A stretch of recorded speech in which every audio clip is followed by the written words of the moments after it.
Shalom, ini Efrata Devotion. Apa kabar Bapak Ibu Saudara, rekan-rekan muda? Puji Tuhan masih hidup ya. Bagaimana dengan kasih dalam diri kita? Masih hidup atau mulai meredup? Masa pandemi COVID ini memang sangat menggerus kasih kita ya. Serba sulit sampai membuat hati ini pelit untuk memberi diri. Misalnya saja ya, kasih kita kepada Tuhan yang harusnya kita tunjukkan dalam saat teduh kita dan ibadah-ibadah kita. Masih adakah pribadi dan keluarga yang sungguh mengasihi Allah dengan kesungguhan beribadah, menyembah, dan memberi persembahannya? Jika kamu mengasihi Tuhan, tidak akan ada alasan hambatan untuk permisif tidak menyembahnya. Bagaimana dengan kasih kepada sesama? Masa pandemi COVID ini juga bisa mengubah pola kasih kita loh. Kita mulai banyak berpikir negatif terhadap sesama orang gereja, terhadap saudara, apalagi kepada orang yang kita kurang kenal. Ya, irrigation dan curigation makin menonjol. Maksud saya iri hati dan curiga ya. 1 Korintus 13 ayat 8 mengingatkan kita bahwa kasih itu tidak berkesudahan. Nubuat akan berakhir. Bahasa roh akan berhenti, pengetahuan akan lenyap. Sadarkah kita bahwa apa yang kita miliki dan apa yang kita jalani sementara loh, tetapi kasih itu akan tetap. Nubuat pun dikatakan berakhir, bahasa roh berhenti, karunia-karunia dalam pelayanan pun terbatas. Masa pelayanan kita pun terbatas loh, tetapi kasih itu tidak terbatas. Begini ya, untuk apa kita hebat dalam melakukan pelayanan, tapi tidak hebat dalam mengasihi? Saya ini ya Bapak Ibu ya, takut kalau saya bisa berkhotbah tapi tidak bisa mengasihi. Ya, kalaupun ada yang sakit hati terhadap saya karena perkataan dan tindakan bahkan ya, di sini saya minta ampun deh. Saya mau mengasihi.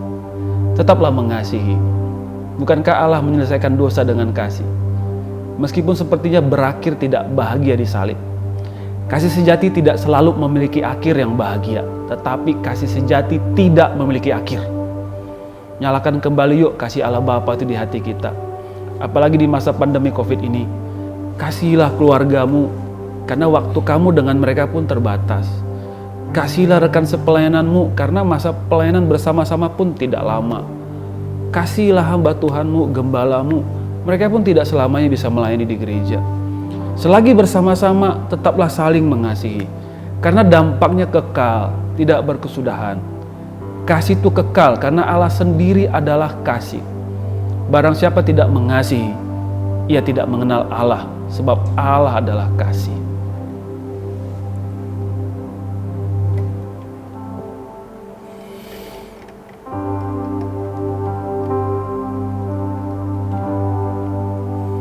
Saat yang lainnya begitu mudah sirna, kasih-Mu ya Tuhan tetap bertahan.